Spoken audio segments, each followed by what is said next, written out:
Here are 5 tips that will help you play more musically. Up first here we have voicing. You should be asking yourself all the time, am I making the parts that should be louder, louder and keeping the other stuff quieter? Bad?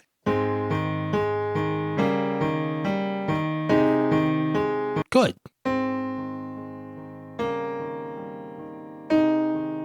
Isn't it hard to believe that's the same piece?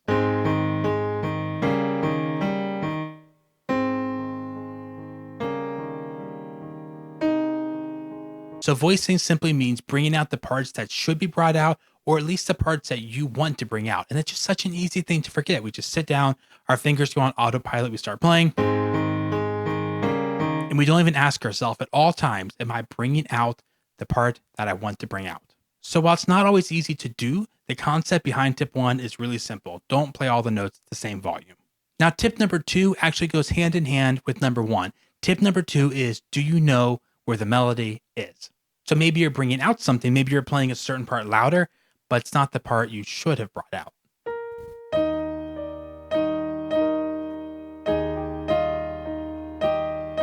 Do you hear that E flat on top? Over and over and over again, I'm bringing that out.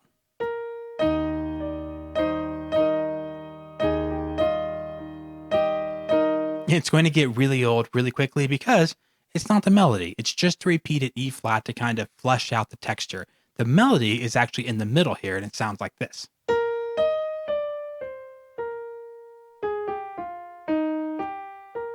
So when I play this intermezzo by Brahms, or really you play any piece, you need to ask yourself, do I know which of the parts is the melody? Let's play that again and I'll bring out the melody this time.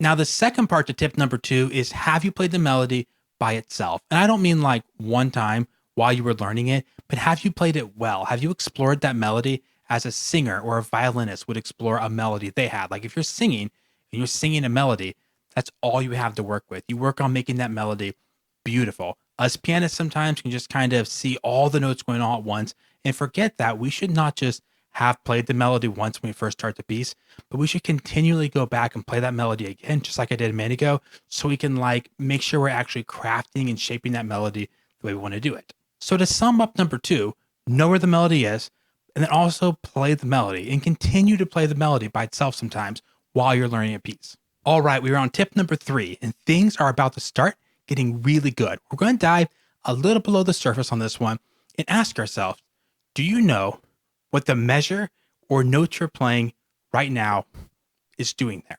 What is the point of that note? What is the point of that measure? When you're playing a line of music, it is so easy to just kind of go on autopilot and think, well, yeah, I'm just going to get to the dramatic section in 7 measures from now, or I'm going to be quiet and it's going to get quieter in 8 measures from now. But you need to ask yourself at every single note along the way, why did the composer write that note? Like, what is happening to the music at that moment?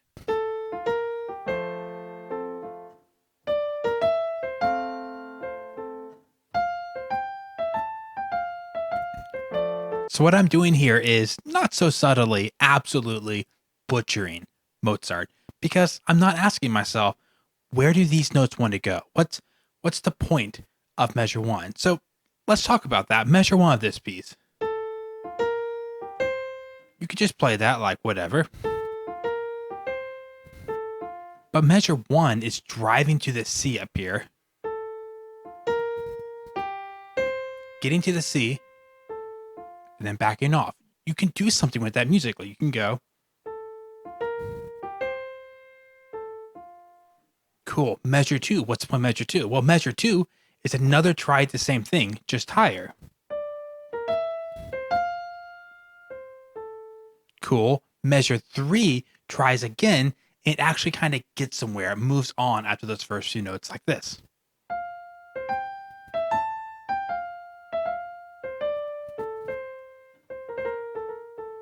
Now, could you come up with a different interpretation that also worked for the same piece? Yeah, you totally can. What I'm saying though is, I know what I'm trying to do with the notes in the music at all times. I don't have these notes where I just go, Okay, those were nice three notes. No, I know that I'm trying to get to this note and then pull back. That's my idea that I'm trying to do at all times I play this piece. I will know what I'm going for, and I'm trying to basically carry out a plan with every measure. But even with every note, you can ask yourself, is this note part of a progression that's getting higher, or progression that's getting lower, progression that's getting louder or softer, more intense, less intense? Now, this kind of ties in with our second point because you have to kind of know what the melody is sometimes to know what you're doing with the music, but also it can tie in with the chord. You can ask yourself, is this chord intense? Is this a chord I should be driving to?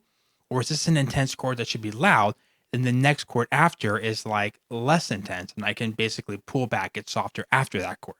Now, the first three tips have all kind of dealt with small ideas like voicing. Are you making this note louder than this note? Where's the melody? At any point, where's the melody at? And also, how are you interpreting each and every measure or each and every individual beat? What is your interpretation? Where are you going with that?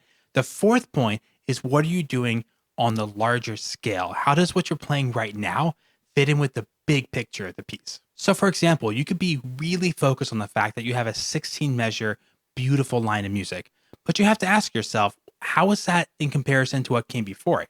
Was the part before it like intense and aggressive? And this is kind of like the relief, kind of calm down a little bit section, or it's a section before it even more calm, even more relaxing, even more sparse. And this is more like lush and beautiful in comparison to what came before it. I often encourage my students to think of a book. Like imagine you open a book and the very first page says, there was a war and Johnny died. And then he goes on to describe intense battle. And the next page is more intense battle.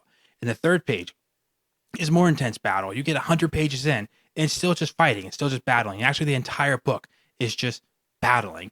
That's not a very well-paced book. Like it could be, the fighting stuff could be fine. It could have fit great in another book, but books and stories and movies have like ups and downs. There's going to be the intense parts, but there's also going to be long sections of like calm where, you know, as we can learn about the characters, we can reset, we can learn something like interesting about the world we're in before the intensity comes back up again. Same thing with music. If you have a piece you're playing in your mind, you're thinking, okay, for 10 minutes, I'm just going to go and be intense. It's probably not going to be the best performance. Your audience will just feel like, wow, like this is just one big thing. You need to be thinking in sections. How does this section fit with this one? Which of these sections is the most beautiful? Which one is the most intense? Which one's the slowest?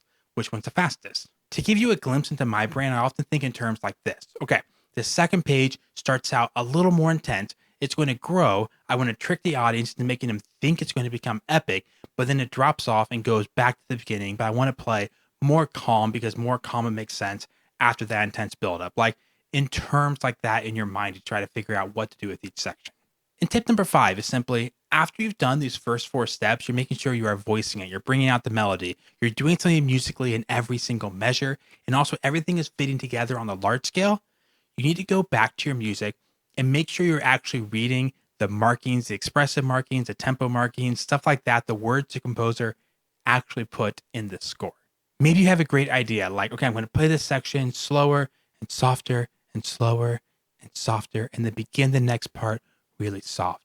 And then you look up the Italian word the composer actually wrote, and he's like crescendo and animato. Play the next section faster and louder. Now, I can actually be kind of guilty of this as well, because after I play a piece for a while, it's basically memorized. You stop looking at your music and you might begin to forget what the composer actually wrote. So a really healthy habit sometimes is even after you feel like you know a piece pretty well, go back through it sometimes, take your book and just flip through and make sure you know what every single marking and every single word means. Like I cannot tell you the number of times I've been teaching someone, they're playing a piece and they've been playing it for a long time. And I say, oh, what's that word mean? And they're like, I didn't know that was in there, which is funny, right? They might be using their music, looking through that page. They might have seen it almost every day for 4 straight months, and they've never seen that word right there, and they have no clue what it means. I got one bonus tip for you. It's possible that you're playing great, and you're playing really musically, and someone still comes up to you just out of the blue and says, that's not very musical. And now they could be right. It could be you're not doing a very good job. But what happens a lot of times is people, when they say you're not being musical, what they mean is you're not playing the piece as they're used to hearing it. And it's possible they're used to hearing it incorrectly. That's why point number 5 is so important. That you go through and make sure you know what those words mean. If someone says, well, you're not really following the score that well, and you say, yeah, I am. And they say, you're not playing Allegro though. And you're like, what's that mean? Well, you don't have much ground to stand on, but you could. This is my last tip, is just to kind of say, you could be doing everything right.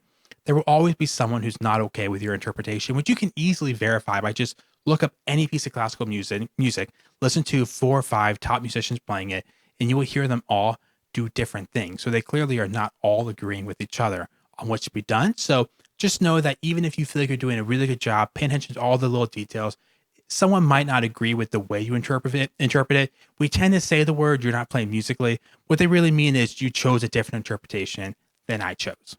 Before you go, it would be great if you took a second and shared this video with a few friends. That would make the channel grow much faster than what otherwise. Thanks for watching, and see you in the next one.